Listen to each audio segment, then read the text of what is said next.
Child ఆర్టిస్ట్గా కెరీర్ను మొదలుపెట్టి అల్లు అర్జున్ హీరోగా నటించిన దేశముద్ర సినిమాతో హీరోయిన్గా మారింది హన్సిక మెత్వాని. మొదటి సినిమాతోనే ఫిల్మ్ఫేర్ అవార్డుని అందుకున్న ఈ మిల్కీ బ్యూటీ ఆ తర్వాత కన్నడ, హిందీ, తమిళ భాషల్లో బిజీగా మారింది. ఈ మధ్యనే తెలుగులో సందీప్ కిషన్ హీరోగా నటించిన తెనాలి రామకృష్ణ BABL సినిమాలో నటించిన హన్సిక ఇప్పుడు తన వ్యక్తిగత జీవితం వల్ల వార్తల్లోకి ఎక్కింది. తాజా సమాచారం ప్రకారం ఈ భామ ఇప్పుడు పెళ్లి చేసుకుని సెటిల్ అవ్వబోతున్నట్టుగా వార్తలు వినిపిస్తున్నాయి.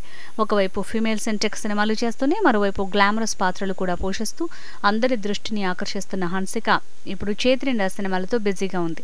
అయితే త్వరలోనే హన్సిక పెళ్లిపీటలు ఎక్కడానికి సిద్ధమవుతోందట. సౌత్కి చెందిన ఒక బడా పొలిటీషియన్ కుమారుడితో హన్సిక వివాహం జరగబోతోందని ఇండస్ట్రీ వర్గాల బోగట్ట. అయితే హన్సికకు కాబోయే భర్త వ్యాపార రంగంలో రాణిస్తున్నట్లు ఇప్పటికే ఇరు కుటుంబాలు కలిసి చర్చించుకుని వీరి నిశ్చితార్థానికి తేదీ కూడా ఖరారు చేయబోతున్నారని తెలుస్తోంది. ఇక పెళ్లి తర్వాత హన్సిక సినిమాల్లో నటిస్తుందా లేదా అంటూ కూడా సోషల్ మీడియాలో చర్చ మొదలైంది. అయితే ఈమె పెళ్లికి సంబంధించిన అధికారిక ప్రకటన ఇంకా వెలువడాల్సి ఉంది.